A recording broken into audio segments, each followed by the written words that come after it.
HelpMeWithStats.com was used to create this tutorial that can help us understand a real experiment with an interaction and no main effects.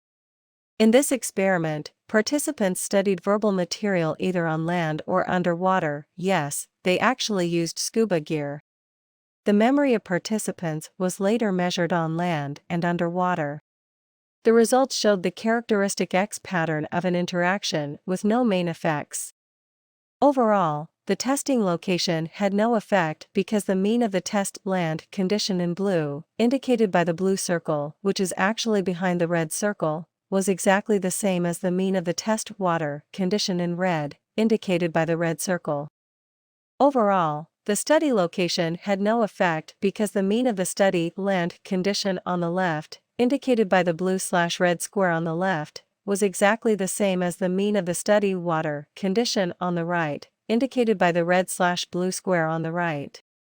Although there are no main effects, there is an interaction because the lines are not parallel. Specifically, memory scores are high when the study and test locations match. For example, when participants studied on land and were tested on land, then the memory scores were high. When participants studied underwater and were tested underwater, the memory scores were also high. Generally, when the study and test locations match, memory is best because the environmental memory cues during testing for memory help the participant remember the words in the study session.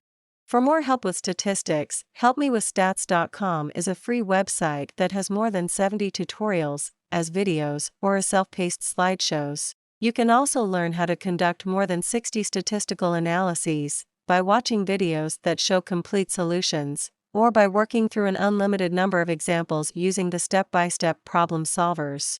Finally, you can access a comprehensive stats textbook with more than 685 review questions. Thanks for watching. If you find these resources valuable, please share with your friends, teachers, and professors.